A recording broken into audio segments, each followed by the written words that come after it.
la comunión, la comunión interpersonal, el hombre creado para la comunión interpersonal. Y nuestro objetivo será reflexionar cómo Dios ha querido al hombre como un ser para la relación. Es decir, Dios ha creado al hombre para ser un ser relacional, que desde su estructura esencial, y hablando de estructura esencial, me refiero a alma, cuerpo, espíritu. Desde esas tres dimensiones, el hombre ha sido llamado a la comunión en el amor, para convivir y formarse en el núcleo de una familia y dentro de una sociedad. Entonces, el hombre ha sido creado, llamado por Dios, desde su estructura esencial, cuerpo, alma y espíritu, a la relación, una comunión de amor, para convivir dentro del núcleo de la familia y dentro de una sociedad, en sus tres dimensiones, cuerpo, alma y espíritu. Ahora, ¿quién nos lee, por favor, los primeros párrafos, los primeros dos párrafos? Yo, Fray, si gusta. A ver, adelante, por favor. El hombre creado para la comunión interpersonal. 1. El ser relacional de la persona y su realización en el amor. La experiencia humana muestra que el modo natural de vivir del hombre es convivir, es decir, vivir con otros.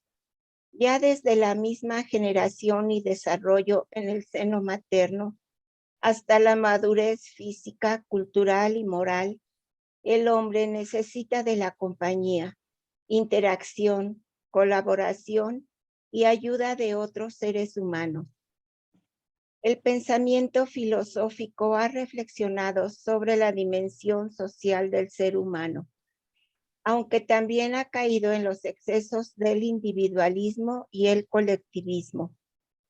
Los filósofos del diálogo y los pensadores personalistas del siglo XX mostraron que el hombre es un ser dialogal. El yo humano se constituye y crece en diálogo con otros tú. Y las relaciones interpersonales constituyen diversas formas de comunidad. Muy bien, hasta ahí, por favor. Hacemos una pausa allí para revisar estas ideas de esos primeros párrafos. Bueno, entonces ahí en el primer párrafo les señalé con letras negritas que el modo natural de vivir del hombre es convivir, es decir, convivir con otros. Y esto ya en una ocasión lo había yo señalado en los niveles de relación con Dios, relación con la creación, relación con los otros seres humanos, el prójimo, e incluso relación con nosotros mismos. Ahora, ya desde la misma generación, es decir, desde que somos engendrados en el desarrollo del seno materno, pues ya nos estamos relacionando con nuestra propia madre, desde que vamos en el proceso de gestación, el desarrollo de una persona humana, hasta la madurez física, la madurez cultural y moral. El hombre necesita de compañía, de colaboración, de ayuda, de interacción. Esa es la primera idea y la fundamental.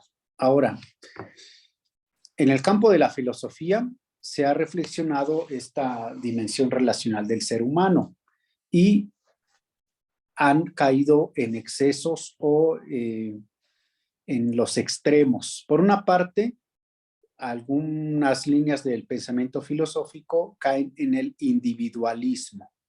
El individualismo, es decir, que la persona se centra en sí mismo.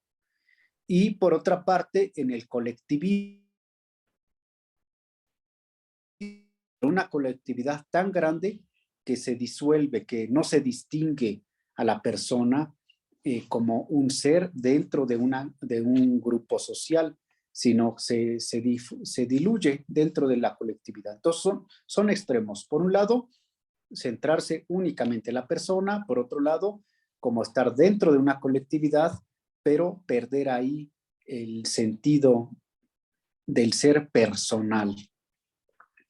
Lo que sí ha hecho una gran aportación, especialmente la filosofía en el siglo XX, como lo dice allí, es mostrar al hombre como un ser dialogal. El yo, que ahí lo puse con letras negritas, el yo humano se constituye y crece en diálogo con otros tú. Es decir, hay un yo puedo decir yo respecto a otro. Es decir, yo soy yo no soy tú. Parece algo muy simple, pero el yo tiene su referencia en el tú o en el otro, en la creación. Es decir, yo soy yo y le puedo decir a mi perro, eres tú. Tú eres un perro, yo soy una persona. Tú eres un árbol, yo soy una persona. Es decir, el yo estar siempre referido al otro tú. Tú eres Dios, yo soy una persona, un ser que ha venido de Dios. Es decir, nuestro yo siempre va a estar en referencia a un tú, a lo que no somos nosotros, que es otro. Esa es la gran aportación del pensamiento filosófico del cual la Iglesia se basa para reflexionar sobre la persona. Ahora, en el tercer párrafo, ahí ya nos dice la postura de la fe cristiana. Léanoslo, por favor. Quien venía leyendo, por favor. Por su parte, la fe cristiana afirma que la persona humana es un ser para el encuentro, el diálogo y la comunión. Esto no solamente es una necesidad de la naturaleza, sino algo positivamente querido por Dios. Una dimensión esencial del ser imagen de Dios, donde se refleja que las personas humanas están creadas a imagen de las personas divinas y llamadas a la comunión a imagen de la Trinidad. Muy bien, esa es la postura de la fe cristiana. En letras negritas ahí está, que la persona humana es un ser para el encuentro, para el diálogo y la comunión. Encuentro con otros seres humanos, encuentro con la creación, encuentro con Dios, el diálogo, establecer un diálogo, una relación y además una comunión.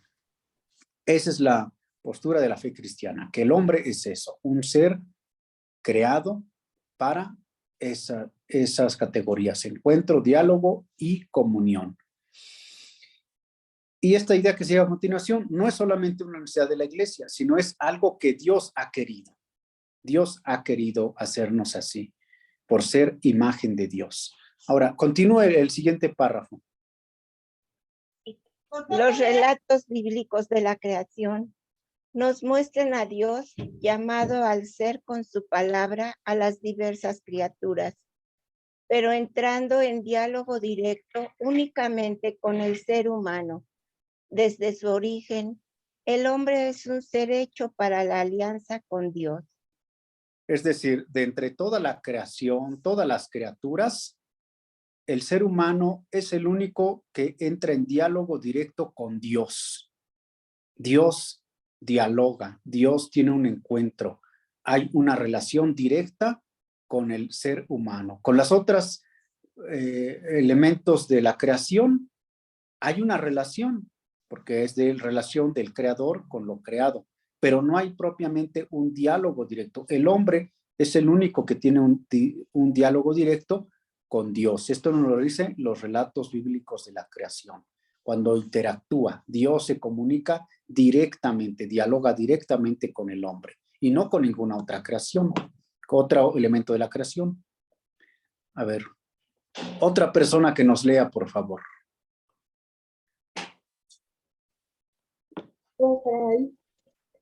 Adelante, por favor. El ser, imagen y semejanza de Dios, significa no solo que el hombre es constitutivamente racional y libre, sino que además tiene la capacidad de relacionarse de manera personal y la capacidad de establecer una alianza. Entonces, en tanto imagen y semejanza de Dios, no solamente es que seamos libres, no solamente que nosotros tengamos voluntad, que podamos pensar, sino que tenemos capacidad personal de establecer una alianza, de relacionarnos. Muy bien, el siguiente, continúe con el siguiente párrafo, por favor. La dimensión social del ser humano está expresada en el conjunto de historia de la salvación, al ser la historia del pueblo de Dios. Primero, el pueblo de Israel y después la iglesia.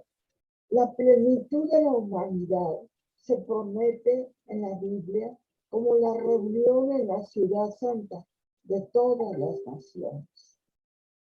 Muy bien, entonces hay una dimensión social del ser humano, es decir, todos como personas estamos insertos dentro de una sociedad, dentro de una comunidad. ¿Cómo se puede contemplar esto? En la historia de la salvación, Dios, cuando se dirige al hombre, sí lo hace mediante hombres concretos, es decir, los profetas, por ejemplo, imaginemos a Moisés, profeta Moisés, el que fue el libertador, Dios se dirige a él, pero fundamentalmente Dios se dirige a este hombre, Moisés, para liberar al pueblo. Es decir, la voluntad de Dios va dirigida a la liberación de un pueblo, es decir, de una comunidad.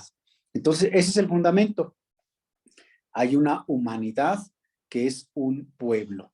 Y todo esto en la Biblia se le conoce como la reunión en la ciudad santa de todas las naciones, ¿no? Es la ciudad santa de Dios. Eso bíblicamente. Pero vamos, el mensaje de salvación de Dios va dirigida a un pueblo. Esa es la idea aquí. El mensaje de salvación de Dios va dirigido a un pueblo. Cierto, se dirige, dialoga con el profeta Moisés, pero no es nada más para que Moisés se salve, sino es para buscar la liberación, la salvación de un pueblo. Pero en ese pueblo cada persona es importante, cada persona es única. Bien. La dimensión relacional, la llamada a vivir la comunión, encierra el ser, imagen de Dios, del hombre, adquieran toda profundidad a la luz de la revelación de Dios como Trinidad en el Nuevo Testamento. La Trinidad es el modelo y la referencia para todo el universo de lo personal. Para reflexionar sobre el mundo de las cosas, basta pensar en Dios creador, pero para entender plenamente el universo personal, lo que es una persona y las relaciones entre personas, hay que pensar en la Trinidad, 3 personas y un solo Dios. Entonces, la Trinidad, Dios uno y trino, es el modelo, Él es la referencia para todo el universo de lo personal. Una persona que se relaciona, es decir, la Trinidad, 3 personas, un solo Dios, es una relación en la divinidad. Y nosotros, por ser imagen de Dios, pues también encontramos el fundamento de toda relación en la Trinidad. Como aquella relación de 3 personas. Nosotros, siendo imagen de Dios, Dios trinitario, pues también estamos llamados a la relación. El ser humano es un ser hecho para la relación con Dios y para los demás, lo cual alcanza su máxima realización en el amor. El amor es la respuesta adecuada a lo que es Dios y a lo que es el hombre. La entrega amorosa de sí es el horizonte de la vida y de la relación humana. Ser imagen de Dios significa también que el hombre es un ser de la palabra y del amor, un ser que se mueve hacia el otro y está destinado a darse al otro para encontrarse a sí mismo en la auténtica donación. Muy bien, esta última cita, estas palabras son de Ratzinger, el Papa emérito Benedicto XVI, en su libro que se llama en el principio Dios creó, que habla sobre la creación y sobre la creación concretamente del hombre y la mujer en el mundo. Para el Papa Emérito nos dice entonces que ser imagen de Dios, ¿qué quiere decir? Que es un hombre hecho para el amor, que se mueve hacia el otro, que está destinado a darse al otro. Así como Dios se da, ¿cómo se da Dios? Mediante su Hijo Jesucristo, se da para la humanidad, se da para la salvación, llegando incluso hasta la cruz. Esa es la manera de Dios de darse para la salvación, destinándose a los otros, a algo que no es Él, es decir, para la humanidad, algo diferente a Él. Ahí está la referencia, el yo, tú. O sea, Dios como Dios está diciendo, yo me estoy dando a otro tú, es decir, a la humanidad, para encontrarse a sí mismo en una auténtica donación. Por lo tanto, la persona humana, al ser imagen de Dios, pues también está llamada a darse, así como Dios se da mediante su Hijo Jesucristo hasta la cruz, también nosotros estamos llamados a darnos, a donarnos. Claro, esto pues ya no en la cruz, porque para eso vino Jesús, para redimir, es el Redentor, pero nosotros sí estamos destinados a donarnos, a darnos. ¿Cómo? Pues en la relación con la creación, darnos en el cuidado responsable de la creación, darnos en el cuidado y la convivencia con otros seres humanos, darse en la relación de amistad, darse en la relación de pareja, de matrimonio, en el amor, con todas las dimensiones de la persona humana. Cuerpo, alma y espíritu en unidad. Muy bien, a ver otra persona que nos lea ahora.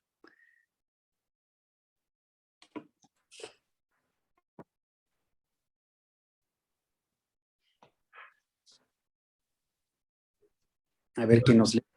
La concepción cristiana del amor y del ideal del amor se fundamenta en la revelación de Dios mismo y en el mandamiento del amor. A la luz de la fe, el amor tiene un protagonismo decisivo en la visión de la realidad en su conjunto y en el desenvolvimiento de la vida de los individuos y de los pueblos. La divinidad que se nos manifiesta en la Biblia es el Dios personal y trino que por amor crea todas las cosas. Él ama a sus criaturas y es la fuente de todo el amor, crea todas las cosas. Él ama a sus criaturas y es la fuente de todo amor porque Él es amor. Las personas humanas se saben amadas por Dios, capaces de amar de modo semejante a Él y llamadas al amor en la relación con Dios, con los demás y con las cosas. El tercer punto, termine. La visión creyente de la realidad no ignora el desorden introducido por el pecado en el plan de Dios, pero sabe que el amor divino persiste y se muestra como misericordia en la historia, de modo que tanto la llamada al amor como la posibilidad y el modo de vivirlo se manifiestan y se hacen reales en Cristo. Muy bien. Ahí entonces nos está hablando de la concepción cristiana del amor. ¿Cuál es el fundamento? La revelación de Dios en Jesucristo y el doble mandamiento del amor. ¿Cuál es eso? Ahí nos los está desglosando. El amor tiene un lugar importante en la vida, en la creación, en toda la historia de la humanidad, en cada persona y en todo pueblo. Y en estos tres puntos, ¿qué es lo que nos está diciendo? Que desde que Dios en su divinidad, como un Dios uno y trino, Él crea todas las cosas. Entonces ya ahí es una dimensión del amor. Dios, ahí podemos resumir este primer punto en que Dios crea por amor. Dios crea por amor. Es decir, toda la creación, el cosmos, el universo y al hombre. Dios crea por amor. Él es la fuente del amor. El segundo punto. Ahora, la persona humana, si está en comunión, en diálogo con Dios, entonces se va a saber amada la persona. Y si yo me siento amado, si yo me siento querido, amado por Dios, entonces también me voy a sentir capaz de amar de una manera semejante a Él. Dice la Escritura, sean misericordiosos como su Padre es misericordioso. Y tercero, el pecado. Esta armonía que produce el amor, la relación de la creación de Dios hacia el hombre por amor, pues no es una relación totalmente armoniosa, sino que ha venido a afectar el pecado en el plan de Dios. Sin embargo, Cristo viene para restablecer esa armonía. Cristo viene para restablecer esa comunión, ese diálogo con Dios, para hacer posible entonces nuevamente una armonía entre el encuentro, el diálogo y la comunión de Dios con el hombre. Esto, en pocas palabras, es la experiencia, pues, de los que nosotros en la iglesia reconocemos como santos y santas. Por ejemplo, concretamente la experiencia de Santa Clara de Asís en una de sus cartas, una carta que ella escribe a Inés para animarla, para motivarla, para exhortarla. Y ahí Santa Clara, a mi parecer, o al menos desde lo que conozco, lo dice de una manera magistral. Santa Clara dice, gracias Dios porque me pensaste. Gracias porque me creaste. Gracias Dios porque me amaste y gracias porque me salvaste. Es decir, la vida, la actitud, la obra de Santa Clara tiene el fundamento el amor de Dios. Ella se sabe amada por Dios. Ella se sabe querida por Dios y por eso ella también siente esa necesidad de vivir amando, porque tiene esa experiencia de sentirse amada por Dios. Esa es la experiencia de los santos. Toda persona, hombre, mujer, que se sienta amado por Dios, ahí va a encontrar el motor, ahí va a encontrar el impulso que le va a llevar a vivir, a relacionarse de una manera. Y en el caso de Santa Clara, relacionándose dentro del conjunto de la espiritualidad franciscana, que es muy rico, pues es una relación con la creación, con la naturaleza, con el ser humano, una relación con Dios. Eso es, en pocas palabras, esta parte. Se puede resumir con este ejemplo de Santa Clara. Una mujer que se sabe, como lo dice ella, pensada por Dios, que la pensó desde antes que naciera, dice Santa Clara, me pensaste, me creaste, es decir, me llamaste a la vida, a existir, a vivir en este mundo. Gracias porque me amaste y porque me salvaste, es decir, me llamas a la trascendencia, me salvaste mediante tu Hijo Jesucristo y me estás llamando a la trascendencia, a la vida eterna. A ver, hasta aquí, antes de continuar, ¿algún comentario, alguna pregunta sobre lo que vamos viendo? Sí, Fray, yo quiero comentar algo. Bueno, es una relación de amor.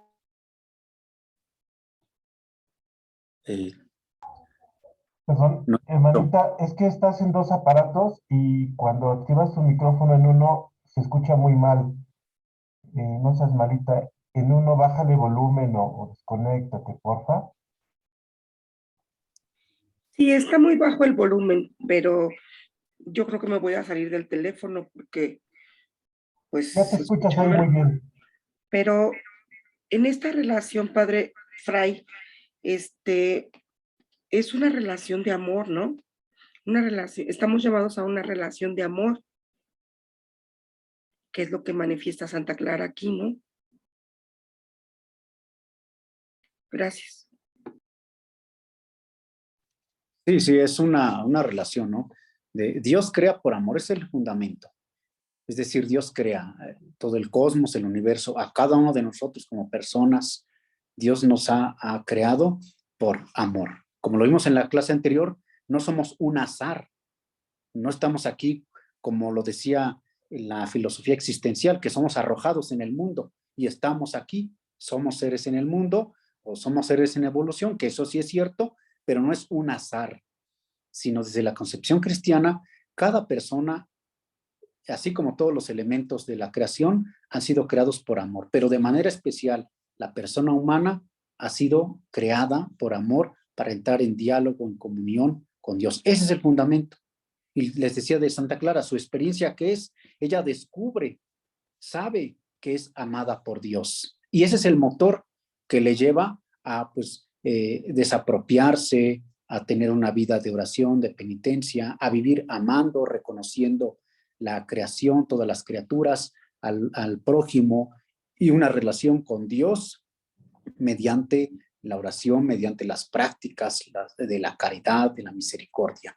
Pero el fundamento es la creación por amor y es la experiencia de Santa Clara. Eso lo digo como un ejemplo, pero yo creo que en todos la vida de los santos, si vivieron, si actuaron de alguna manera, es porque fundamentalmente fue esa experiencia de saberse amados por Dios. Por lo contrario, el que no, por alguna razón, no alcance a caer en la cuenta de saberse amado por Dios, pues va a empezar a sentir un sinsentido, ¿no? Y en algunos de los casos incluso, vaya, también con otras situaciones, pueden ser problemas psíquicos o de otra índole, incluso hasta atentar contra la vida. ¿Por qué? Porque no hay un motor, no hay algo que sustente la razón de estar aquí en el mundo, sino decir, pues estoy arrojado al mundo, aquí quién sabe por qué estoy, ¿verdad? Bueno, a ver, ¿alguien más? Sí, es interesante. Ay, perdón. Yo, Carmen. Es interesante saberse que somos pensados, creados y que Dios nos habla la salvación, ¿no? Y cuántas veces en la actualidad no lo vemos, por ejemplo, en un embarazo, como le dirían, no deseado, no creen que ese ser es pensado, es creado y está llamado a la salvación, ¿no? Y digo, Claro, yo siento claro. muy bonito sentirme amada por Dios. Gracias. Ajá. Claro, ese comentario que es muy interesante, ¿no? Muy valioso, porque efectivamente toda persona, ¿no? Independientemente de la manera en que fue concebido, la persona está llamado a ser. Ahora que ya la responsabilidad de los padres, de la padre, de la madre, del padre, pues es otro tema. Pero en principio, la persona por sí es llamada, es pensada, es amada. Bien, ¿alguien más?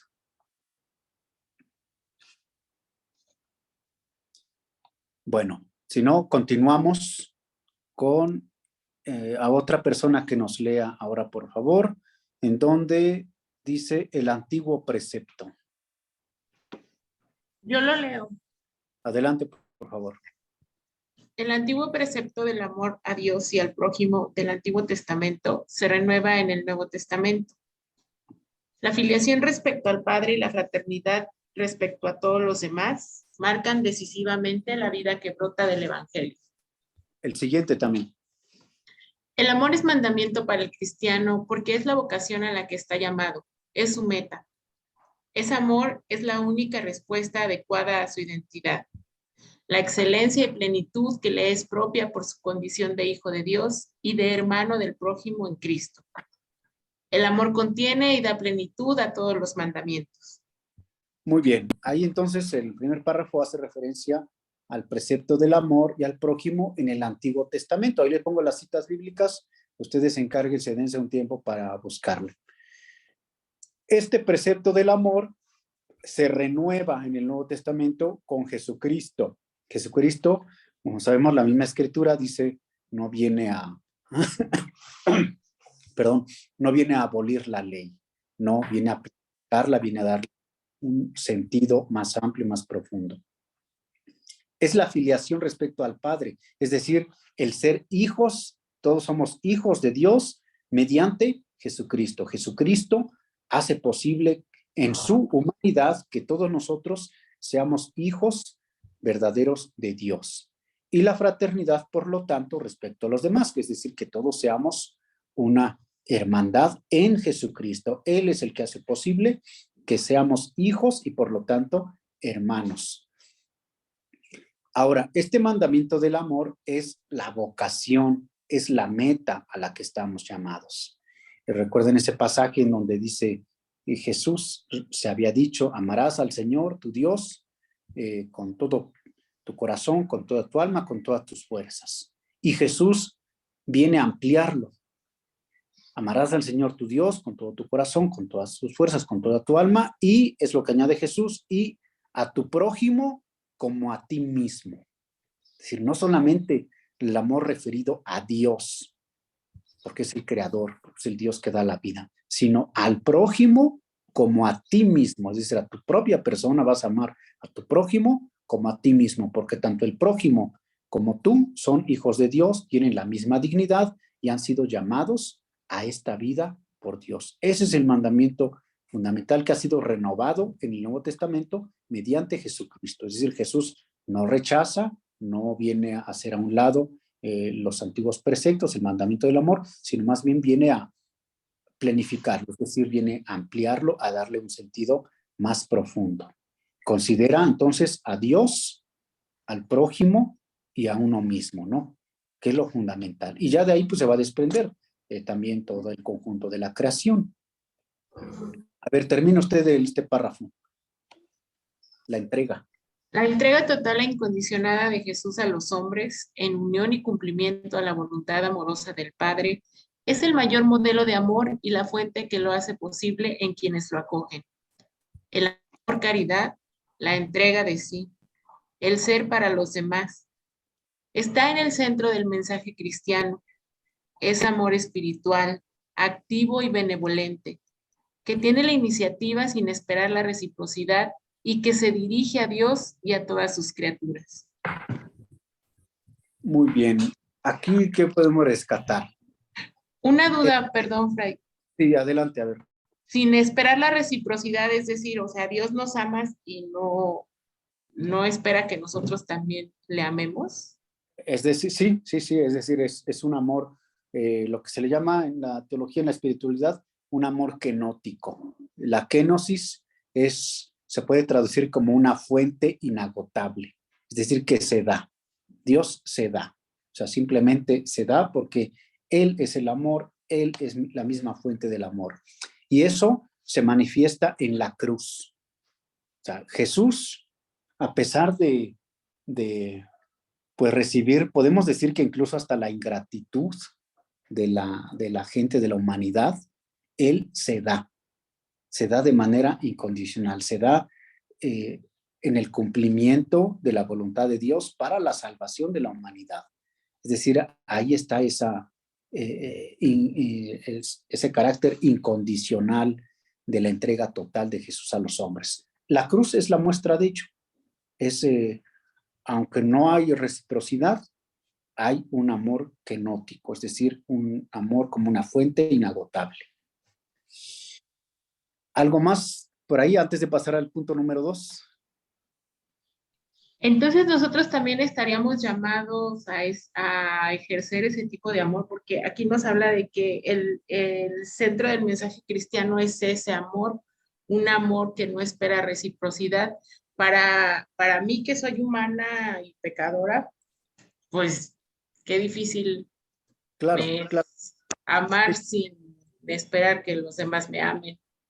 Claro, eso Dios, por ser el amor, por ser la fuente del amor, pues es como lo dijo, un amor kenótico. Ese amor kenótico, a lo mejor lo han escuchado, esa expresión, el amor kenótico, entenderlo como una fuente que no se agota, ¿sí? Donde una fuente que brota el agua y no se acaba. Así lo podemos entender. Ahora, nosotros efectivamente, por ser imagen de Dios, estamos llamados también a amar de manera semejante. Presta atención con esta palabra, de manera semejante. Es decir, no podemos nosotros igualarnos a Dios en su bondad, en su misericordia, en su compasión, en el amor, en el perdón incluso, ¿no? Nosotros estamos condicionados en el mundo, por nuestra humanidad, sujetos a la temporalidad, a la finitud, incluso acechados por el pecado. Entonces, en ese sentido, pues no quiere decir que tampoco no amemos, no, sí, estamos llamados a amar de manera semejante. Y también, o sea, una persona verdaderamente que ama, pues simplemente ama y se da, porque si no se convierte en una negociación, tú me das tanto, yo te doy tanto, y si no, entonces no. Y eso lo podemos hacer tanto con Dios como con las personas. O sea, cuánta gente a veces cuando falta una madurez en la fe, un conocimiento, pues dice, no, pues es que yo le pedí tantas misas a Dios, yo hice oración y pues mi abuelita se murió, entonces ya no creo en él. Como yo le di y no me dio, ya no le creo. O sea, es algo que a veces frecuentemente dicen, más los adolescentes, ¿no? En una cierta etapa. Pero también eso lo podemos hacer con una persona, porque pues lógicamente en la lógica del mundo, en nuestra lógica, en la humanidad, pues siempre esperamos algo a cambio. Si no, pues yo te voy a amar, yo también voy a esperar lo mismo, ¿no? Es decir, no es que no lo merezcamos, sí lo merecemos, todos merecemos ser reconocidos en nuestra dignidad, pero en principio el amor no es para que estemos recibiendo algo, simplemente es darnos, simplemente es manifestar aquel amor que nos viene de Dios, ¿no? Las palabras de la Escritura, sean misericordiosos como su Padre es misericordioso. Eso es ser imagen de manera semejante. ¿Algo más, un comentario? Usted. Yo sí, Fray, A ver. respecto al punto anterior, si somos pensados, amados y creados por Dios, ¿por qué la gente a veces nace en situaciones complejas, pues, desde su nacimiento? Claro, eso ya responde a cuestiones, vamos a decir, biológicas, fisiológicas, condicionamientos. Estamos en el mundo y el mundo no es algo que sea totalmente perfecto, está llamado a la perfección. Así como la persona humana está llamada a la salvación, el mundo también está llamado a la perfección. El mundo está en constante evolución. El pecado, causa del pecado, es lo que viene a romper una armonía, ¿no? Pero por estar sujetos en el mundo, en el tiempo, en el espacio, las condiciones, por eso podemos decir, aquí cuidado con las palabras que podemos utilizar, no como esa perfección que va evolucionando, ¿no? Y voy a poner un ejemplo como en la creación, por ejemplo, ¿no? Hay a veces los condicionamientos de la creación no permiten una armonía, ¿no? Es decir, por ejemplo, vamos a suponer que voy a construir una casa en una tierra que no está firme, que tiene fallos en el subsuelo. Entonces, obviamente, si yo construyo ahí, pues tarde o temprano va a tener una implicación. Entonces, también las personas humanas, ¿no? Nosotros no somos una perfección, estamos llamados a la santidad, es decir, a la perfección. También así, por estar sujetos en el mundo, no hay una total perfección a la que estamos llamados al final de los tiempos. Bien, ¿algo más? Yo, Fray. Sí, A ver. Hace un momento mencionaba acerca del mandamiento que Jesús nos da, que es ama a tu prójimo como a ti mismo. Y yo tengo esta pregunta, o sea, para amar al prójimo, necesariamente tendría que amarme a mí mismo primero. Y bueno, en este caso, ¿cuál sería, no sé, la descripción o la definición del amor a mí mismo, ¿no? Porque si es que esto es así, pues podría caer en el narcisismo o el propio individualismo. Esta es Ajá. una pregunta. Sí, exactamente. El individualismo, pues es como lo vimos al principio, incluso en estos apuntes, el individualismo es un exceso, ¿no? Es centrarse en la persona desde la filosofía, ¿no? Y el narcisismo, pues la psicología nos los explica bien, ¿verdad? Amar al prójimo como a uno mismo, es caer en la cuenta, en principio, de que somos amados por Dios, de que yo soy amado por Dios y de que estoy viendo en el prójimo también una persona humana, al igual que yo, creada por Dios. Y efectivamente, si una persona no ha caído en la cuenta del amor de Dios, entonces pues también va a costar mucho trabajo tener un amor propio. Y si no hay un amor también propio, por lo tanto, va a costar mucho trabajo amar de manera auténtica a otra persona. Más bien lo que se va a caer es en lo que decía hace un momento, como en una negociación, ¿no? Porque yo carezco de algo, carezco de afecto, carezco de un lugar en la familia, de dignidad, voy a buscar en otra persona que me dé eso. Pero ahí pues va a faltar algo, ¿no? Como caer en esa cuenta de que Dios me ama. De esa manera entonces pues voy a equilibrar más, porque si no pues más bien voy a estar buscando como saciar esos huecos o esa necesidad que tengo de afecto, de reconocimiento. Bien, ¿alguien más iba a comentar algo? Sí, Fray, ¿cómo puedo amar sin reciprocidad, sin esperar nada? Yo siento, por ejemplo, yo amo a mi hijo, pero no tengo ninguna reciprocidad, no tengo ninguna atención de parte de él. Claro, lo amo porque es mi hijo, pero siento que estoy defraudada. Ujú. Es que eso fíjese, que también es algo que la misma Sagrada nos va revelando, ¿no? Dice la palabra de Dios, dice, dichoso el que confía en el Señor. Porque los seres humanos podemos fallar, estamos sujetos al tiempo, al espacio, a la finitud.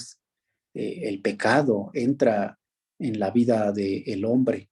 El hombre puede fallar, es decir, el ser, no me refiero al hombre, no, el ser humano puede fallar. Y nosotros, pues ciertamente desde el corazón tenemos ese deseo también, pues es bien válido, o sea, y necesario, el deseo de ser reconocidos, el deseo de ser amados. Pero vamos, el amor que nosotros hacemos, a usted ama a su hijo, pues en principio desde que, o sea, yo imagino una escena materna, ¿no? De una madre, un padre con su bebé, pues simplemente lo está amando. Dice, me siento bien amándote. Ya lo que voy a recibir, eso va a venir, eso va a venir. Ahora, es el caso de un bebé, en el caso de una persona adulta, por lo que entiende usted, pues ya no depende tanto de usted, sino ya más bien es de esta persona. Cuánta madurez afectiva, psíquica, espiritual tiene para corresponder. Y ahí está el mandamiento del amor de Dios, ¿no? Amarás a Dios, a tu Dios con todo el alma, con todo tu cuerpo, con tus fuerzas, y a tu prójimo como a ti mismo. Es decir, quizá en esta persona hace falta como madurar en el amor a uno mismo. Si se siente él amado por Dios, siente amado, entonces él va, digamos, de manera automática a empezar a corresponder. Pero cuando estamos buscando o a lo mejor hasta comprando ese amor, pues ya no puede ser necesariamente amor, ¿no? Porque ya lo estoy comprando, ¿no? Lo voy a consentir, le voy a dar tanto para que él entonces ya me acepte. Ahí ya algo empieza a no ser auténtico en esta línea del amor de Dios. Bueno, de hecho es el problema que se vive a veces en matrimonios, en las relaciones de hijos, ¿no? A veces el chantaje incluso, ¿no? Ahora se da mucho con los adolescentes, ¿no? Es de negociación, los adolescentes actualmente muchos es de negociación, ¿no? Cómprame un celular y pues ya te obedezco, ¿no? Y si no me lo compras, es que no me quieres, no me valoras, ¿no? O sea, eso ya es una negociación, ¿no? Bueno, a ver, un comentario, un paréntesis. Les digo que no sé por qué otra vez tuve problemas con mi señal de internet y yo otra vez ya investigué y no es mi convento, sino es toda la manzana. Me dicen que todos los que tienen el plan de Infinitum les está fallando desde ayer en la noche que me di cuenta. Entonces ahorita le pasé el documento a Andrés Pablo, él está proyectando, yo estoy viendo aquí en mi computadora el documento y estoy desde mi teléfono, pero no he revisado si cuántos datos tiene y todo eso, como pues yo simplemente lo uso. Entonces, por si se me acaban los datos y se me corta, pues al menos aprovechar lo que podamos en este tiempo. Eso les digo, por si de momento me saca de la aplicación, pues no creo que ya no quise entrar o algo, ¿no? Sino que se habrán acabado los datos probablemente. El documento lo voy revisando nuevamente, lo terminé ayer también. Por cierto, el de la semana pasada, una disculpa que tenía muchos errores dactilográficos y traté de arreglarlo y ya es el que les envié. Entonces, también le voy a pedir a Andrés que no se los envíe y lo voy a revisar nuevamente el fin de semana y yo se los envío durante el día lunes para que no piensen. No se los envíe, Andrés, lo voy a revisar nuevamente, una revisión más y ya luego se los envío, porque sí, la verdad hasta me da pena si tiene muchos errores. Yo acostumbro así escribir de corrido y después les doy una o dos leídas para ir corrigiendo. Bueno, después de este paréntesis vamos con el número 2. la sexualidad, el matrimonio y la familia. ¿Quién nos lee ahora, por favor? Yo, Fray. Bueno, que lee la hermana y lo leo yo. Sí, sí. Usted, hermanita. Bueno. La persona humana es unidad corporal y espiritual. La persona en su integridad es varón o mujer. A ver, ahí. Entonces, esa primera ya la tenemos clara. Es lo que hemos visto cuando vimos la cuestión de cuerpo-alma. La persona humana es unidad corporal y espiritual. Son dimensiones que se distinguen, pero no se separan. Es unidad. Y ahora ya agregamos otra idea. La persona en su integridad, es decir, en su cuerpo y espíritu, es varón o mujer. Ahora sí, continúe, por favor. La sexualidad responde al plan de Dios. Y creó Dios al hombre a imagen de Dios lo creó, varón y mujer los creó. Génesis 1:27. El ser varón o el ser mujer es algo bueno querido por Dios, reflejo de la sabiduría y bondad del Creador. Les corresponde igual dignidad en cuanto a personas y diverso modo de serlo. Es una manera de ser y por tanto una manera de vivir y de darse a los demás. Muy bien, continúe. Ser mujer o varón pertenece a la constitución de la identidad de la persona. Está en los genes, se expresa en los caracteres sexuales del cuerpo y afecta hondamente a todos los aspectos de la personalidad, particularmente a la afectividad, a la capacidad de amar y de procrear, y de manera más general a la aptitud para establecer vínculos de comunión con otro. La masculinidad y la feminidad son un constitutivo de vocación personal. Cada uno, como varón o mujer que es, está llamado a desempeñar su papel y a hacer su aportación específica a la vida familiar y en todas las esferas de la vida social. Cabe mencionar que el cristianismo no tiene una doctrina propia sobre los roles sociales de los sexos. A ver, hasta ahí. Vamos por partes.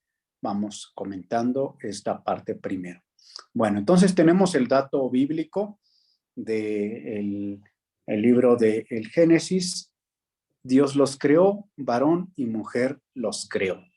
Es decir, ser varón, ser mujer es algo bueno y además es algo querido por Dios. Así como Dios crea por amor, también la sexualidad es algo querido por Dios. Entonces aquí tenemos otra idea básica, otra idea fundamental.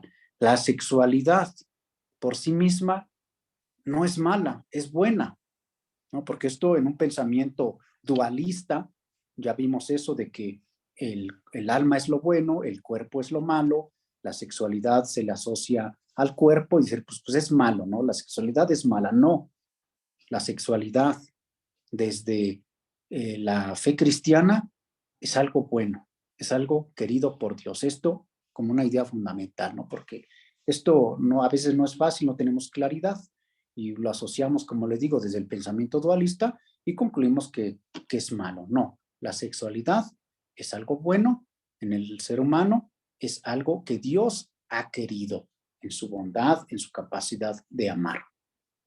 Ahora, el ser varón o mujer pertenece a una constitución de la persona, es parte de su identidad, está en los genes, está manifestado en la constitución fisiológica y esto se expresa mediante la personalidad, particularmente, como lo dice aquí, en la afectividad, esa capacidad de amar, la capacidad de procrear y la manera de establecer una comunión, la relación sexual concretamente entre hombre y mujer es una manera de estar en comunión, es una manera de dialogar, es una manera de expresarse el amor. Eso es la relación sexual. Ahorita vamos hablando un poquito más de eso. Luego, entonces, la masculinidad, la feminidad son algo constitutivo de la vocación personal, es decir, algo a que Dios ha llamado, así como nos llamó la creación, que no somos aquí en el mundo un azar, no, Dios nos ha llamado a cada uno y a cada uno también tenemos esta vocación de la masculinidad y la feminidad. Cada uno tiene una aportación en la vida familiar, en la esfera social, pero esta última idea, el cristianismo no tiene una doctrina propia sobre los roles sociales de los sexos. Es decir, la Iglesia no ha afirmado sobre, vamos a decir un ejemplo de los más básicos que se discuten, que se plantean hoy en día, ¿no? Que el hombre tiene que ir a trabajar y la mujer tiene que estar en casa. No, la Iglesia no tiene una doctrina propia sobre eso, ¿no? Que tal sexo debe ser específicamente para esto, tal sexo no. No, sino más bien lo que sí es que la mujer y el hombre pueden, por aquí lo puse, ay, ya se me fue,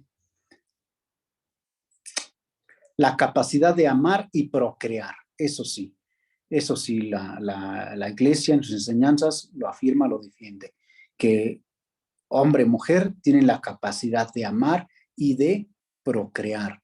Y esa procreación es el resultado del amor, de la comunión, del diálogo que establece hombre y mujer. Pero en principio no, la Iglesia no dice que pues, la mujer tenga que quedarse en casa, el hombre ir a trabajar o viceversa, no.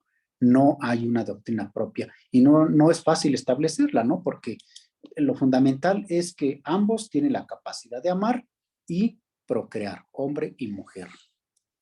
A ver, continúe, por favor. A la identidad y vocación de la mujer y el varón constituidos en matrimonio implica la expresión y el cultivo de su unión con la totalidad de su ser. Por tanto, también a través de su sexualidad, lo biológico está integrado en la unión personal y cada acto sexual dentro del conjunto de la vida conyugal y con su doble significado unitivo y procreador es expresión de su amor, alianza mutuo y lo hace crecer. Muy bien, a ver, hacemos una pausa, una pausa allí.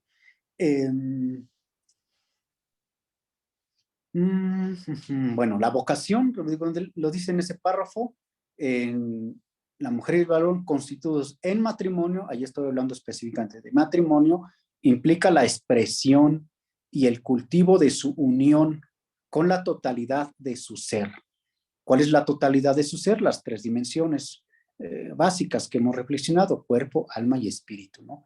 Esa unión no solamente es corporal, ¿no? Sino es una unión en la totalidad del ser.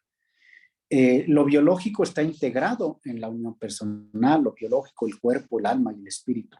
De manera que el acto sexual dentro del conjunto de la vida conyugal, es decir, de hombre y mujer, y con su doble significado. Este es el doble significado de la relación sexual en el matrimonio. ¿Cuál es ese doble significado? El unitivo y el procreativo. Ahí está, unitivo y procreador. Es decir, la relación sexual en el matrimonio, hombre y mujer, tiene dos finalidades. El primero es la finalidad unitiva, es decir, la relación sexual como un modo de comunicarse, un modo de amarse, un modo de dialogar, de establecer comunión entre mujeres, sirve para la unidad, para fortalecer la unidad entre hombre y mujer. Pero no solamente para eso, sino también tiene la finalidad procreativa, que también es importante, la relación sexual procreativa, como un acto en el que se puede procrear. Y ahí se manifiesta el amor, la capacidad de amar y la capacidad de procrear.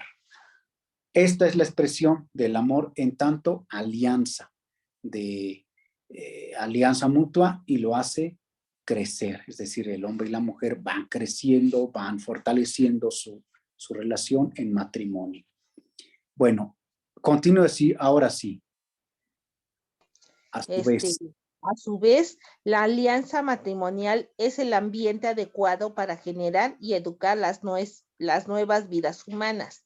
La familia teje el entramado de la vida social.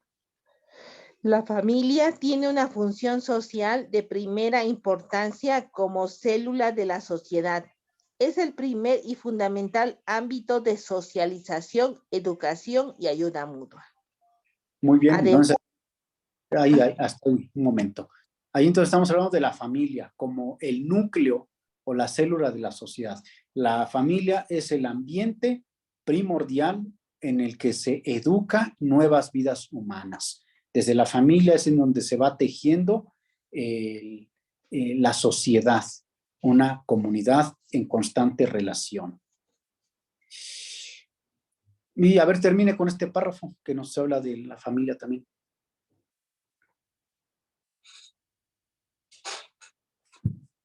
A ver, quien venía leyendo, termine este párrafo. Además. Además, la familia tiene una función en la iglesia. Cada familia cristiana es una iglesia doméstica. En ella se cree y se transmite la fe.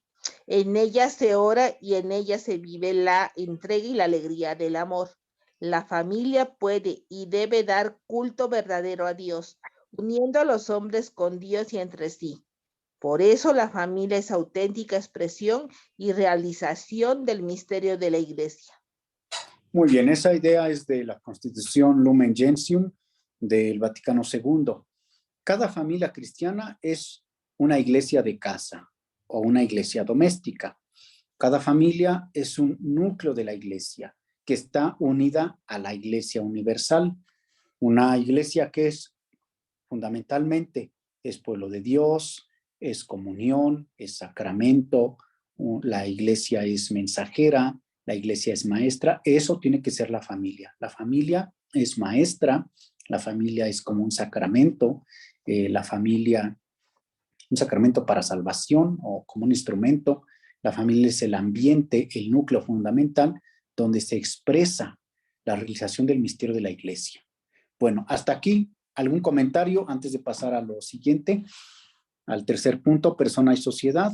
Sí, Fray, perdón. Yo quisiera saber qué es cuando dice confrontar CEC. Es el catecismo de la Iglesia Católica. Qué bueno que me pregunta eso. Sí, gracias. Es CS, solamente son las siglas en latín.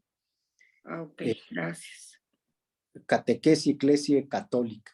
Ok, gracias. Qué bueno que vayan preguntando eso. CS es Catecismo de la Iglesia Católica. Y les pongo adelante el número. O sea, ustedes si tienen físicamente el Catecismo de la Iglesia, el compendio, o lo pueden incluso buscar por internet. Siempre les voy poniendo las referencias precisamente para que ustedes, pues, si quieren, les interesa algún punto más, pues puedan encontrarlo. En el último, por ejemplo, puse el Lumen Gentium número 1, en donde habla que el misterio de la iglesia, y nos dice ahí que cada familia es como una iglesia de casa, una iglesia doméstica que está unida al misterio universal de la iglesia. Bien, bueno, a ver, aquí, antes de avanzar, ha mandado unos mensajes. Dicen información de alguna bibliografía que hable sobre cómo abordar temas de sexualidad con adolescentes desde el punto de vista cristiano que se pueda compartir. Y responde alguien, recomiendo que sigas a una psicóloga católica, se llama Alicia Contró, aborda temas de sexualidad de adolescentes. Lo encuentras en YouTube, Instagram, Facebook, ahí también hay bibliografía. Bueno, este tema pues es propiamente de la moral sexual. En este momento no recuerdo algo muy específico para adolescentes, pero ya veré si encuentro algo y ya les comparto la próxima semana. Bueno, esto lo que hemos visto ahora es no propiamente de la moral sexual, porque hay un área de la teología que se llama moral sexual y ahí se aborda pues más esta dimensión de la afectividad, de la sexualidad, la corporalidad. Ahora lo estamos viendo desde la perspectiva del hombre como un ser relacional, que tiene una relación con los seres humanos, una relación específica en el matrimonio hombre-mujer, una relación unitiva, procreativa, pero que se establece relación y ahí se manifiesta el amor de Dios. Bien, si no hay comentarios, vamos a la última parte, persona y sociedad. A ver, ahora, ¿quién nos lee, por favor? Yo, Fray. Adelante. Persona y sociedad. A partir de la familia se amplían y desarrollan las relaciones y los vínculos sociales. Es importante apuntar, en primer lugar, que la concepción cristiana supera el individualismo y el colectivismo con su propuesta de la comunión entre personas. Es evidente que la polaridad persona-sociedad conlleva cierta dialéctica, pero la idea de comunión establece perfectamente la armonía entre los dos polos. Integra, por un lado, el reconocimiento de la personalidad de cada uno y, por otro, su unión afectiva y efectiva de la sociedad. De todos modos, la comunión solo puede hacerse plena por la acción del Espíritu Santo, precisamente cuando se convierte en comunión de los santos, cuando está animada por la caridad. Muy bien, hacemos una pausa. A ver, entonces, la concepción cristiana supera el individualismo y el colectivismo, que son los dos extremos. Por una parte, el individualismo piensa a la persona centrada en sí misma. Y el otro extremo es el colectivismo, pensar al grupo social, pero la persona, cada persona como que se diluye y no se identifica en sus rasgos únicos. Son como dos extremos. Por un lado, el individualismo y por otro lado, el colectivismo. Entonces, la propuesta cristiana supera estos dos polos con su propuesta de la comunión entre personas. La comunión entre personas. Es evidente que esta polaridad persona-sociedad conlleva una cierta dialéctica. ¿Qué es esto? Esto es lenguaje un poco de la filosofía. Esta de polaridad, de dialéctica. ¿Qué quiere decir esto? En lenguaje sencillo y un ejemplo así un poquito burdo, pero que nos ayuda a entenderlo, es como ponernos a pensar qué fue primero o qué es primero, el huevo o la gallina. Algo así es más o menos. Entonces podemos nosotros poner, a partir de este ejemplo del huevo y la gallina, ponernos y plantear qué es primero, la persona o la sociedad, el individuo o el colectivismo. No es fácil. Por eso dice, hay una polaridad, hay una cierta dialéctica, una tensión. No es fácil decir, desde este ejemplo de qué es primero o qué es más importante, el huevo o la gallina, pues los dos tienen su importancia, pero no es fácil decir cuál va primero. Al igual, hablando de la persona, no es fácil decir qué es primero, la persona o una sociedad. Porque, como lo dije al principio, Dios se revela y su mensaje de salvación, ¿a quién va dirigido? A un pueblo. Dios se dirige ciertamente, mediante el profeta, mediante personas concretas, pero su mensaje de salvación va dirigido ¿a quién? A un pueblo. Entonces ahí nos encontramos otra vez con este problema. Pero aquí nos está diciendo la idea de comunión, esta va a ser la palabra clave, comunión, establece perfectamente la armonía entre los dos polos, en la persona y en la comunidad, una armonía, en la que se integran, por un lado que se reconoce la personalidad de cada uno es importante, y eso ya en los evangelios va a ser más evidente. Por ejemplo, la parábola de la oveja perdida, justamente quiere decir eso, que Dios conoce a cada una es importante. Si nosotros nos vamos por la lógica del mundo y nos ponemos en el lugar del pastor, va a decir, tengo 100 ovejas, se me va una, puede decir, pues mejor me quedo con las 99 y así las tengo aseguradas y pues ya perdí una, ni modo, pero tengo aseguradas las 99. Pero en la lógica de esta parábola, pues vamos a decir, ¿a quién se le ocurre dejar a las 99? En lo que va a traer una, a lo mejor ya se le fueron otras 2 o 3. Pero es que esa es nuestra lógica, ¿verdad? ¿Qué nos quiere decir esa parábola? Que cada una es importante, que cada una es especial. Y del mismo modo, todo el conjunto de las ovejas, todo el grupo de las ovejas es importante, porque para eso está el pastor, para darse, para cuidar, para proteger. Entonces, la concepción cristiana, por eso aquí está esta idea, supera tanto el individualismo como el colectivismo. Integra, establece mediante la comunión una armonía. Tanto es importante cada persona en su individualidad, en su personalidad única, como el conjunto de toda la sociedad o de toda la comunidad. Seguimos, por favor. La dimensión relacional y comunitaria de la persona se realiza en diversos planos y en varias formas.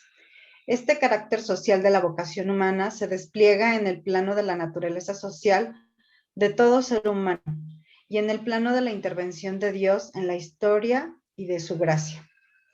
Vivir es convivir. La procedencia y la meta del ser humano hacen a cada persona solidaria con los demás y fundamentan la igualdad y fraternidad universales. El fin sobrenatural del hombre se alcanza en comunidad. La historia de la salvación tiene como protagonistas a Dios y a su pueblo, el que Dios elige y congrega. Un pueblo al que con Cristo, luz de las gentes, están llamadas a sumarse todas las naciones.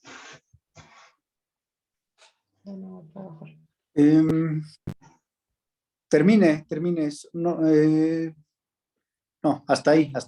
Ahorita vamos a ver esto. Nos quedamos con esto. Vivir, entonces, hay en letras negritas, vivir, ¿qué? Es convivir. Convivir. No nada más estamos, como el existencialismo, estamos allí y estar. No, sino estamos viviendo, y vivir innecesariamente es, y a propósito le puse el guión, es convivir, tanto con otros seres humanos o con la creación, convivimos. Cada persona, entonces, manifiesta una relación, vive una relación entre las demás personas. Ahora, desde la perspectiva cristiana, es una relación de igualdad entre personas en dignidad. Y eso es importante. En dignidad, todas las personas, hombres, mujeres, somos iguales en dignidad. Va a diferenciarse en las funciones. En las funciones, pues ya en una sociedad hay funciones de autoridad, por ejemplo, ¿no? Ustedes quienes son padres o madres, pues tienen una función. Es decir, mi función, soy madre, soy padre, y tengo que asumir esa función dentro de la familia. No puedo dar ese lugar a mi hija adolescente, a mi hijo adolescente, no lo puedo dar. Yo tengo que asumir este lugar único que me corresponde.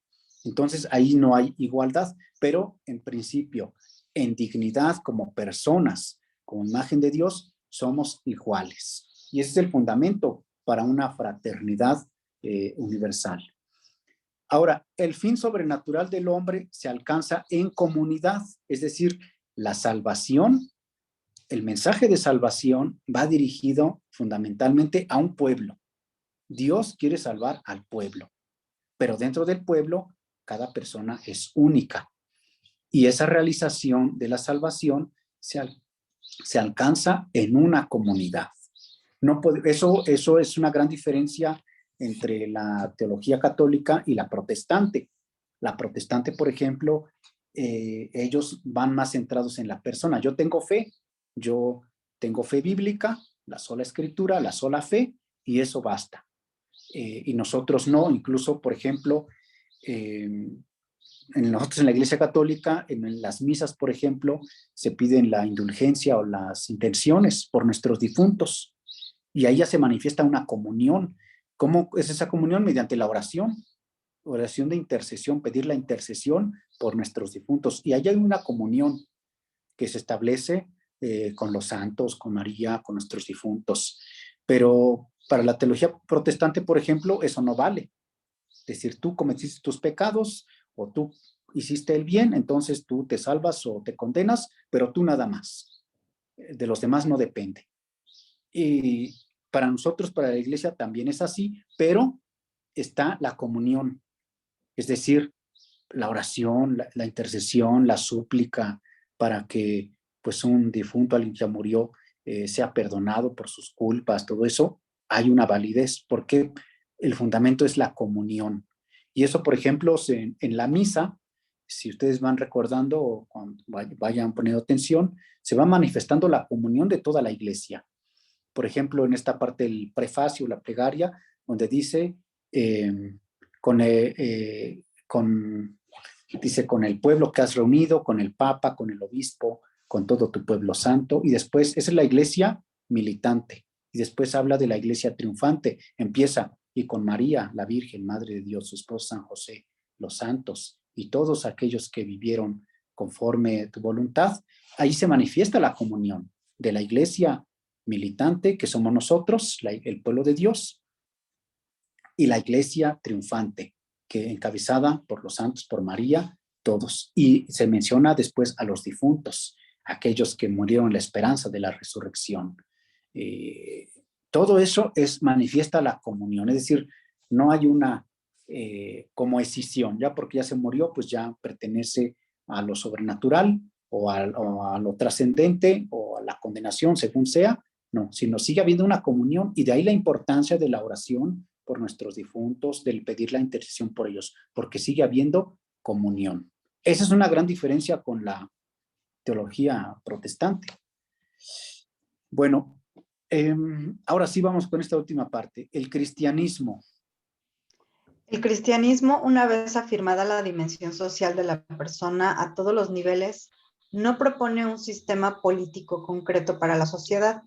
A partir de la comprensión de la persona y de su vocación a la realización social, la doctrina social de la Iglesia plantea algunos principios básicos para la construcción de la vida en sociedad. Igualdad. Pausa antes de enumerar estos aspectos o características, ¿no? Entonces, en principio, y aquí atención, porque yo sé que es un tema, pues a veces que causa confusión. El cristianismo no propone un sistema político concreto para la sociedad. Como sabemos, a lo largo de la historia ha habido sistemas políticos, ¿no? Las monarquías, las repúblicas, las democracias, el mismo comunismo, ¿no? La iglesia no dice, debe de ser. No. Eso, digamos que está fuera del marco que la revelación de Dios nos propone, ¿no? Porque fundamentalmente el mensaje de la revelación en Jesucristo es la salvación. Y la salvación no puede identificarse con un sistema político. Un sistema político puede ayudar para que la persona viva de manera digna, que tenga su libertad de creer, profesar su fe, sí puede facilitar. Pero en principio la doctrina, el mensaje de salvación no se puede identificar con un sistema político concreto. Ahora, cuando alguno esté afectando la dignidad de la persona, la libertad, entonces ahí no es que la iglesia se pronuncie a favor de otros, ¿no? Sino más bien sí, decir, bueno, esto no está permitiendo que la persona viva su dignidad de hombre y mujer, que viva sus derechos de procreación, de credo, de libertad de sus creencias, ahí sí. Pero en principio la iglesia no propone, no dice, este es el que se debe establecer en una sociedad, no. A lo largo de la historia ha habido una gran evolución, diferentes sistemas, esclavitud, monarquías, los sistemas republicanos, democráticos, comunistas, socialistas, pero la iglesia no, en ningún documento, ninguno, dice concretamente, debe de ser. A veces sí va un poquito en contra de unos, a medida que se convierte como un obstáculo, un impedimento para la dignidad de la persona, para sus derechos, sobre todo en la libertad también de la vivencia de la fe. Bueno, ahora sí, vamos a enumerar estas características. Igualdad. Todas las personas son iguales por naturaleza y tienen la misma dignidad fundamental. Personalismo. El primer fin de la sociedad es el bien de las personas que la componen. Autoridad. La autoridad es necesaria en el orden social. Es el factor de unión al que le corresponde regular la convivencia y velar por la justicia.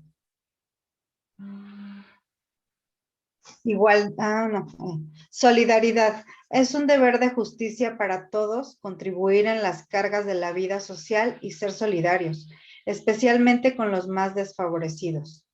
Participación.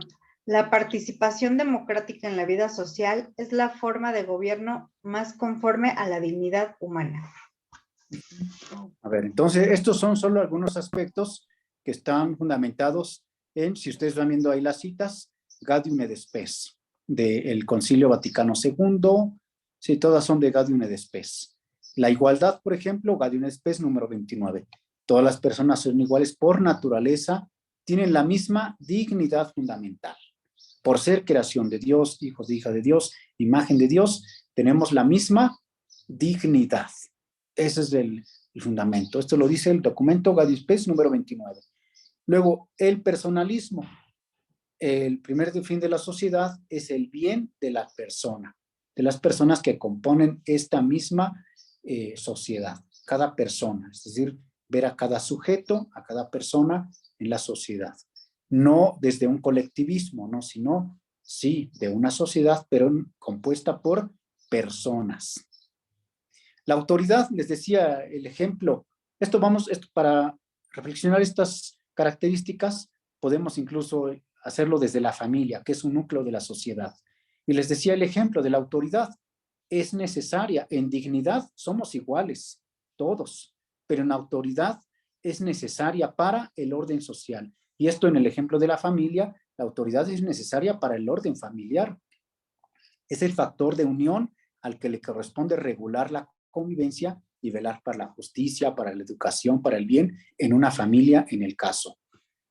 La solidaridad, que es un deber moral y de justicia para ayudar, para contribuir a los que son especialmente más desfavorecidos, más necesitados.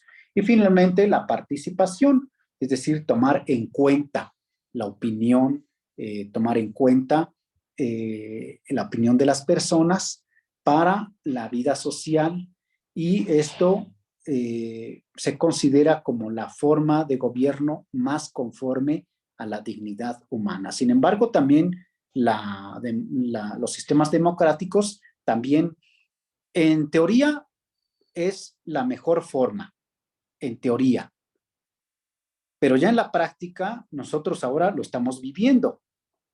La manipulación de las masas no permite una auténtica democracia, porque si las masas están siendo manipuladas con información, con tantos contenidos, entonces pues la democracia, el pueblo, pues no va a tener una opinión con conocimiento fundada, una opinión madura, ¿no? Sino que es un manejo de masas, que ese es otro tema, ¿no? Pero en principio, si hay una buena información, si hay una buena conciencia, un buen conocimiento de los derechos, de las libertades, la democracia es la mejor forma, porque todos tienen la oportunidad de participar, de opinar, de elegir. Pero esto se rompe cuando hay, pues ahora les digo, lo estamos viviendo, ¿no? Con una confusión, un mundo de información que manipula, que confunde, y por lo tanto, pues las grandes masas, pues van a participar, pero sin un fundamento, sin un conocimiento, sin una madurez en las convicciones. A ver, hasta aquí, comentarios para ir terminando, porque ya se nos está acabando. Yo, Mónica Fray. Bueno, el principio de la autoridad es el servicio, y aquí lo vemos donde dice que le corresponde regular la convivencia y velar por la justicia. Ajá. Efectivamente, eso es un servicio, ¿no? Y eso también veámoslo en todos los estratos de la sociedad, desde los gobiernos, o sea, su servicio de autoridad de gobierno, pues es eso, es un servicio para la convivencia, para la justicia, para lograr una mejor armonía, una convivencia. Al igual que en la familia. En la familia, si hay una autoridad, y no es que si hay, debe de haber una autoridad, pues no es para abusar, para oprimir, para maltratar, no, es un servicio para regular una convivencia, velar por la justicia, por la formación, por la educación de otros seres humanos. Muy bien, qué bueno que hace esa anotación con esa palabra tan importante, porque esto es bíblico, fundado en el mismo Jesús. Bien, ¿algo más?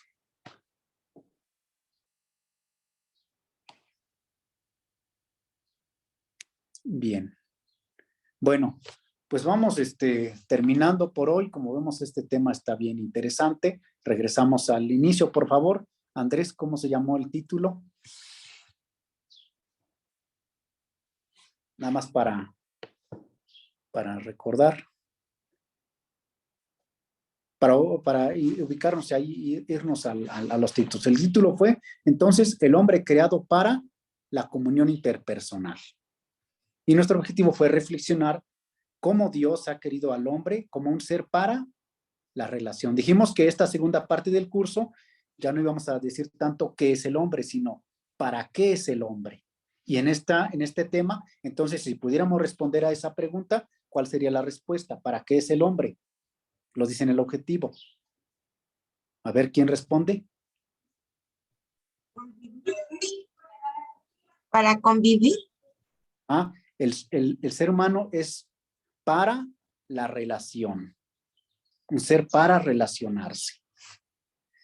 ¿Relacionarse cómo? Desde su estructura esencial, cuerpo, alma y espíritu. No nada más nos relacionamos corporalmente, ¿no? Sino desde todo nuestro ser constitutivo, cuerpo y alma, espíritu, sus dimensiones y en unidad de la persona. Y esto en la familia, en la sociedad.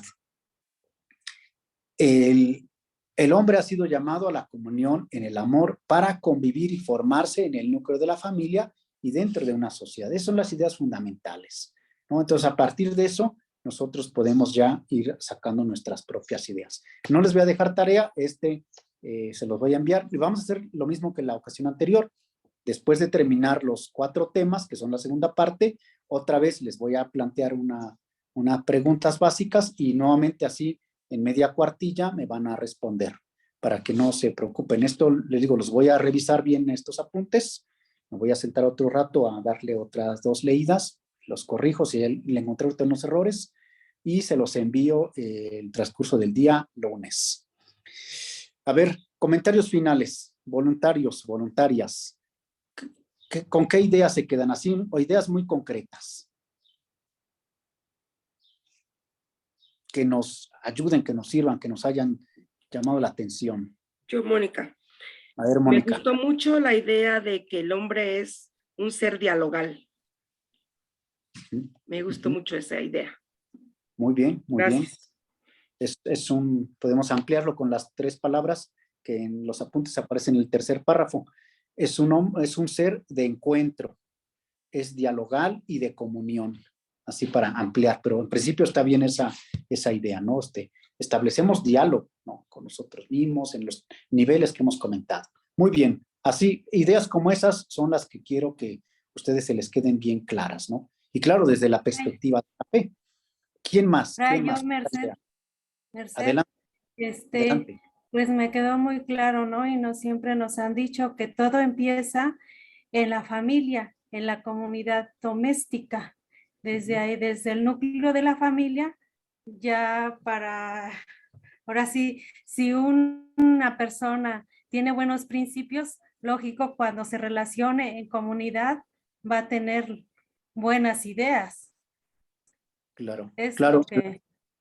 Sí, la iglesia es tanto el núcleo de la sociedad como la familia es el núcleo de la sociedad y también es una imagen de la iglesia, del misterio de la iglesia. Es una iglesia de casa. Cada familia en realidad es una pequeña iglesia unida a toda la iglesia universal. Y por lo tanto hay comunión, hay diálogo, hay encuentro, hay formación. Muy bien. ¿Alguien más? Yo, Fray, que Dios nos creó por amor y para amar. Bien, ahí vale la pena. Voy a buscarles expresamente la cita de Santa Clara, porque esa, a mi parecer, es quien lo escribe, quien lo expresa de manera así, yo diría magistral, ¿no? En su carta a Inés, dice, gracias, Señor, porque me pensaste, gracias porque me creaste, gracias porque me amaste y porque me llamas a la salvación, ¿no? Es la experiencia de toda persona de fe con entrega, como son los santos en la Iglesia Católica. Pero Santa Clara lo expresa de una manera magistral. Muy bien. A ver, ¿quién más? ¿Alguien más? Yo me quedo con lo de las 3 dimensiones del hombre: el cuerpo, el alma y el espíritu. Con esas 3 dimensiones estamos llamados a amar, a comunicarnos, a establecer diálogo, a establecer relación, no nada más corporal, ¿no? Y eso, por ejemplo, se manifiesta en la relación del matrimonio, que no nada más es una relación corporal, no, sino es en toda la constitución de la persona, cuerpo, alma y espíritu en unidad. Cuando es una auténtica relación, ¿no? Porque ustedes saben, una relación que sea meramente carnal, pues es eso nada más. Un simple deseo, pues es una relación, no es espiritual, es corporal nada más, es de la dimensión corporal, pero no espiritual, no desde el alma, no desde una entrega generosa, no desde una comunión, un diálogo, no, pues es algo muy superficial. Bien, una última participación y terminamos. Adelante, hermanita. Gracias, hermanito. Me quedo con que Dios creó hombre y mujer, porque ahora en las escuelas, en la universidad se ponen otros géneros, que Dios nos creó hombre y mujer, nada más. No ahora que inventan muchas cosas que no creó Dios. Por eso creo, Fray, no sé cómo usted. Sí, eso bíblicamente está fundamentado, aunque también no es fácil también esto ya entrar en estos temas de la moral, también tiene que ir revisándose, ¿no? En principio, para fecundar, para expresar el amor, sí, pero también ahí no es fácil actualmente hablar. Sí, ese es el fundamento desde la revelación de Dios, desde la creación, pero también ir como ampliando los conceptos de ser varón, de masculinidad, de feminidad, todos esos conceptos también hay que estar abiertos a eso. Eso son temas de la teología moral, son temas más amplios, hay que dedicarles tiempo, pero vale la pena. Ojalá, si ya llevan ese curso, lo van a llevar, tengan oportunidad de ver esos temas. Muy bien. A ver, alguien más creo que iba y con ahora sí ya terminamos. Yo, Fred. A ver. Yo me quedo con que el amor es fundamental para toda relación interpersonal. Fuimos creados para amar. Muy bien. San Agustín lo decía en la clase pasada. San Agustín dice, escribe en sus confesiones, nos creaste para ti. Le dice a Dios, nos creaste para ti y nuestro corazón no está inquieto, es decir, está en búsqueda hasta llegar nuevamente a ti. Dios nos creó por amor, nos creó para amar y amando es como llegaremos a Él. Muy bien, pues le dejamos hasta aquí. Yo reviso los apuntes, se los hago llegar el día lunes en el transcurso del día. Que pasen un bonito día, un bonito fin de semana. Cuídense mucho, un gusto con ustedes, estar con ustedes otra vez. Nos faltan 2 sesiones, no falten. Vamos en la próxima sesión. Estoy ya empezando a preparar, ahora sí con tiempo para no tener errores. Es que ando bien ocupado a veces, pero bueno, hay que cumplir siempre y con gusto. El tema de la muerte, que es algo fundamental, la enfermedad, la muerte en la persona humana. Y al final vamos a ver el tema de la gracia y la salvación. Son los 2 temas que nos faltan. Cuídense mucho, que